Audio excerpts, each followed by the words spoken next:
okay. Okay. All right, hello everybody.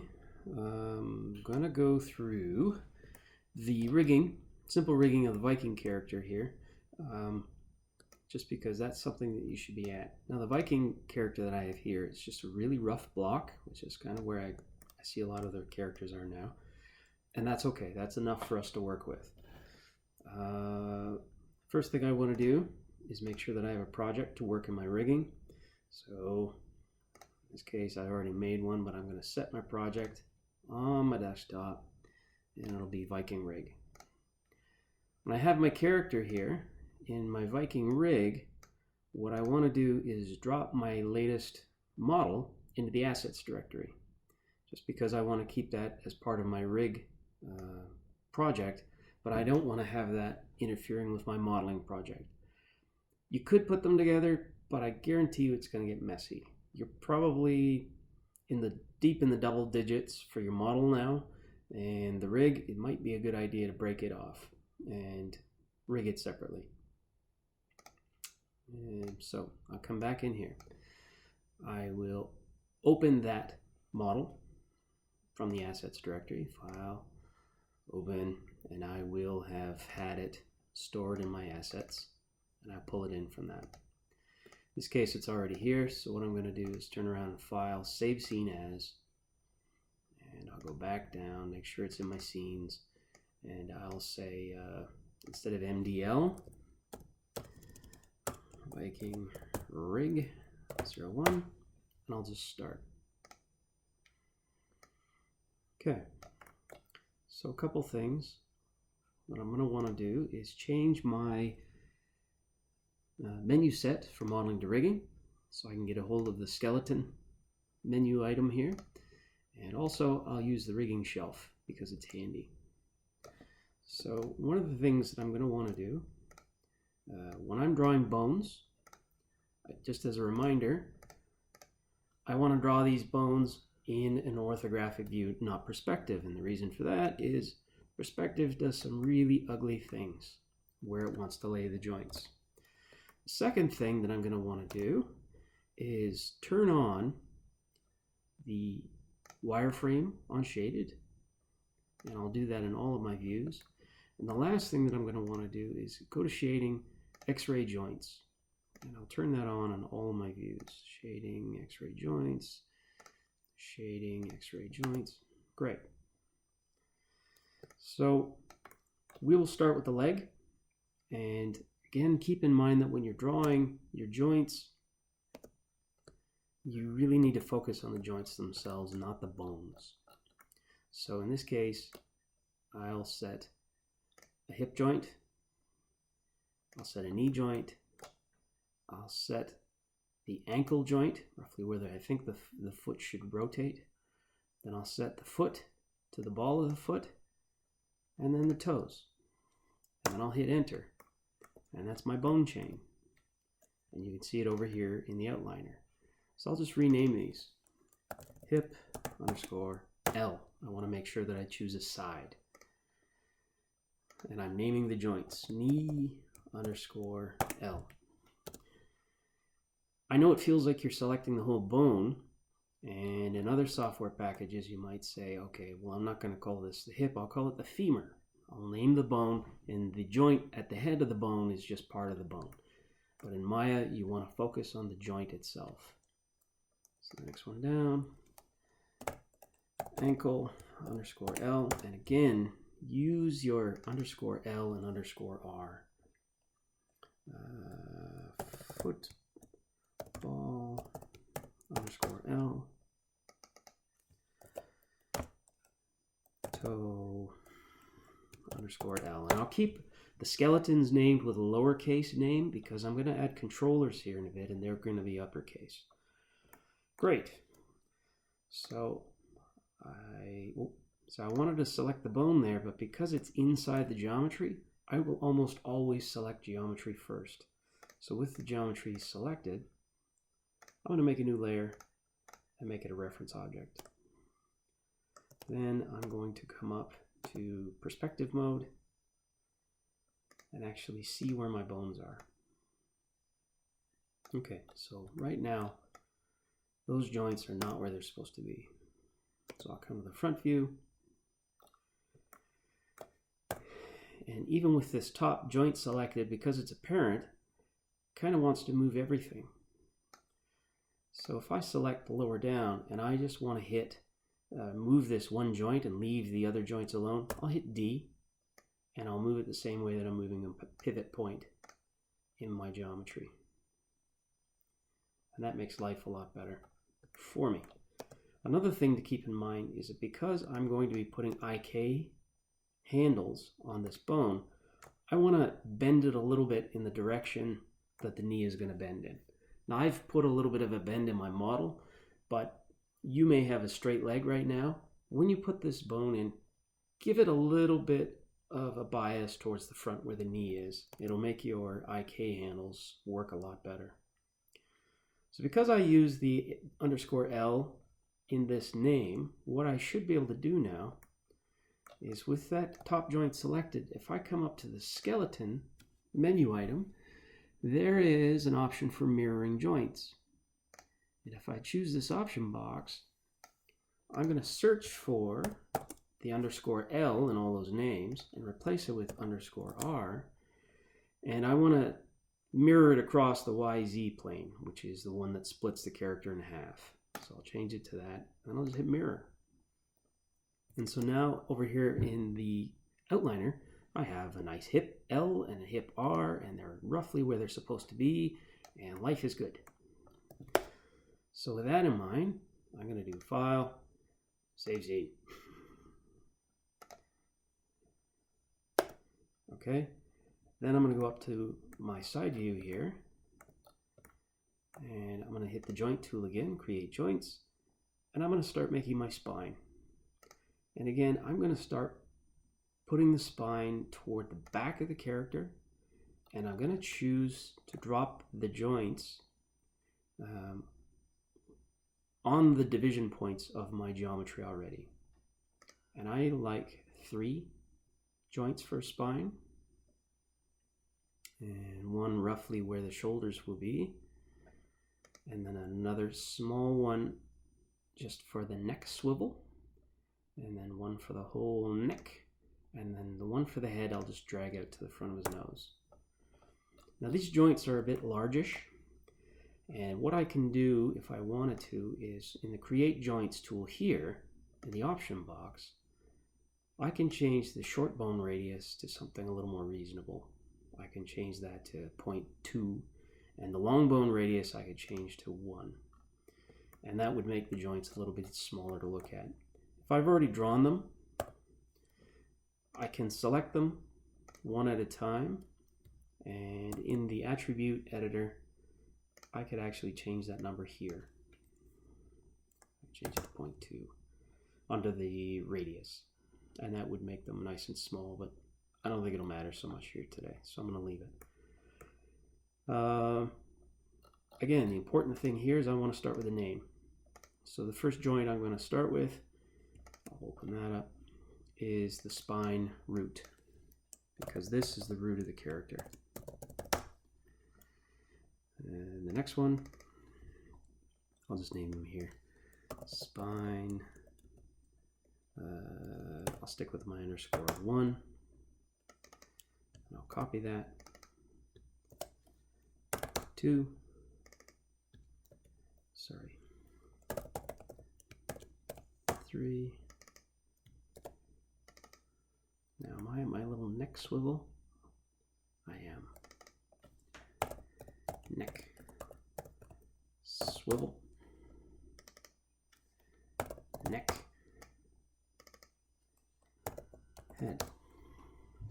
So I get all of my joints labeled there as well.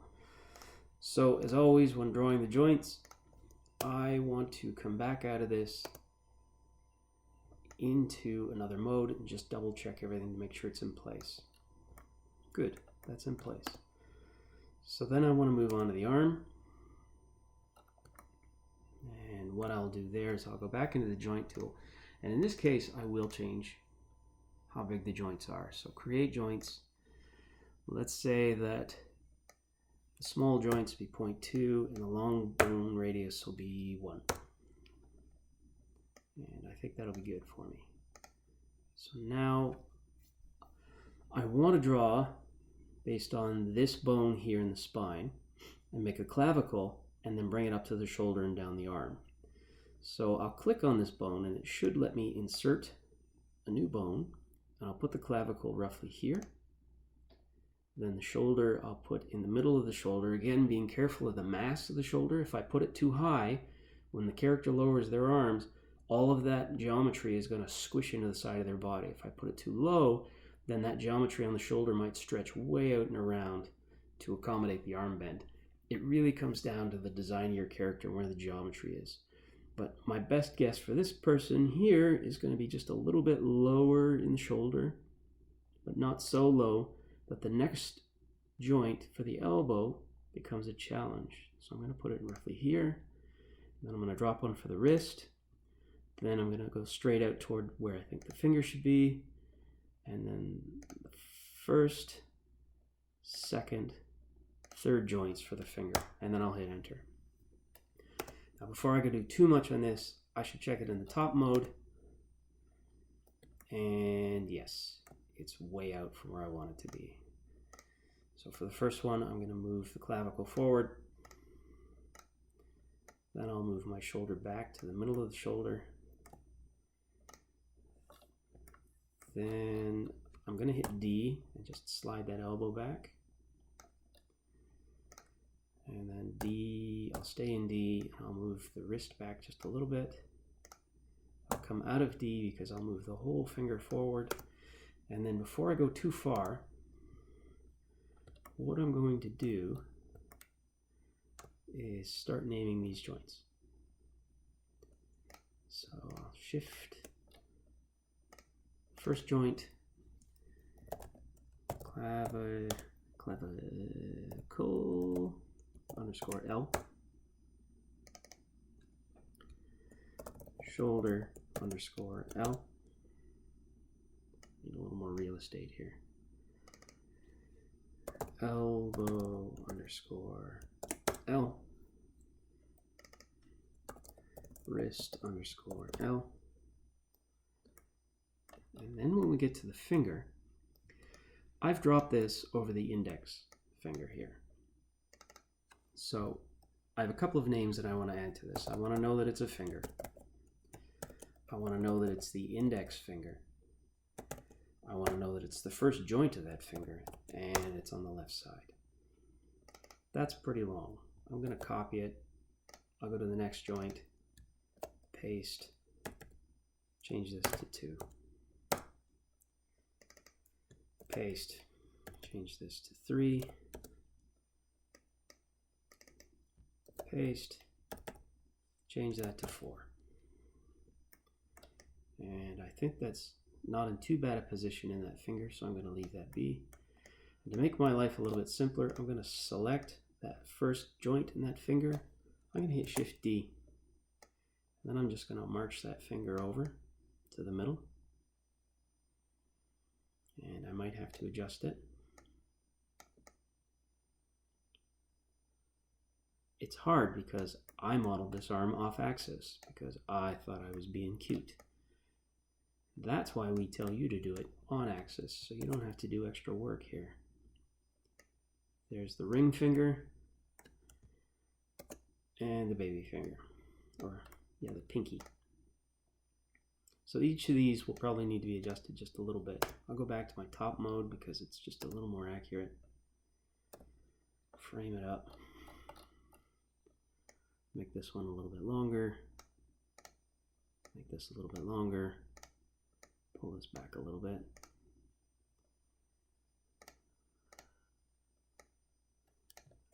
I don't want to move everything, so I'll hit D just to move that pivot. That one doesn't look too bad. That's pretty good. Baby finger, I'll adjust it. Make this a little shorter. Move that out. Move this in. Then I'll have to look at this from the side mode. And again, this gets a little challenging. I don't know how dead on I'm going to be. I'll go to perspective.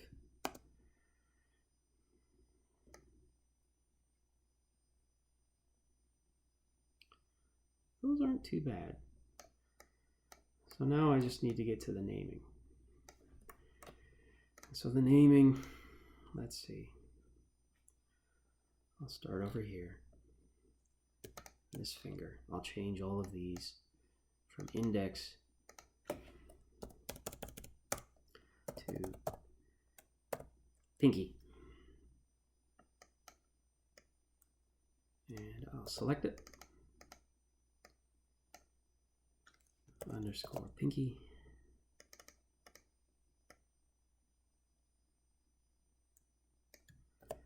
Pinky. Pinky. Good. I'll close that one up. The next one is the ring finger. Ring. Copy. Paste. Cancel. Something weird happened there. Cancel. Paste. Paste. Paste. Enter. So that one still works. That one still works. But I need... There we go. Middle finger should be the last one. IDDLE. Copy. Paste. Paste.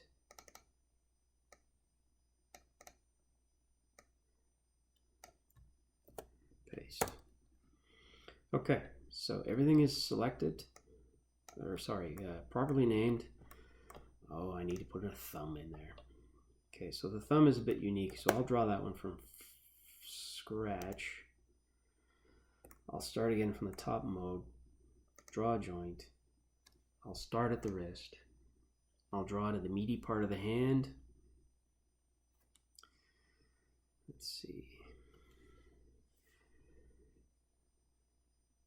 No, actually I'll draw roughly to the middle here. Middle, middle, and enter.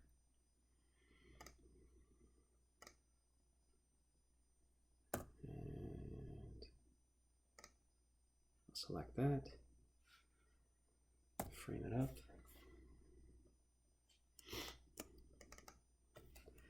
This one I'm going to do a little bit shorter because thumb is the only thing named thumb ever.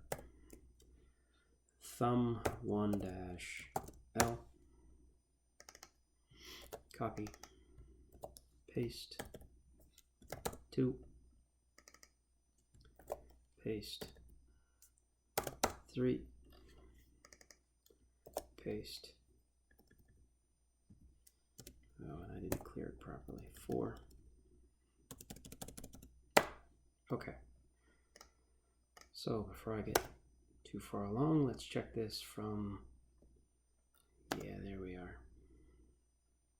Frame. So that's a problem. Let's lower this down.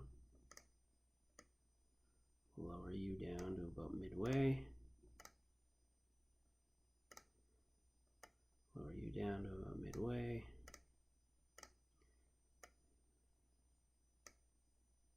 Back a little. Lower you down. Lower you down. Back a little. Okay. So before I go too far, File, Save Scene As, Viking Rig number 2. And continue.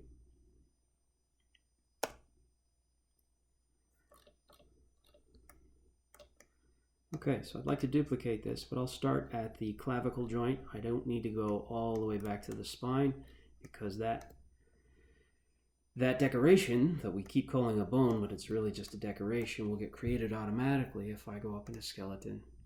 mirror joints, because it has all the details from the leg, it'll still just work from right to left. Then I'm going to do a file, save scene.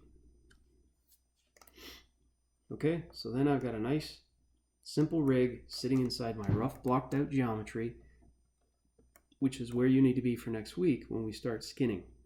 Okay, so hang on, and there'll be another video about how to do simple rigging on the foot.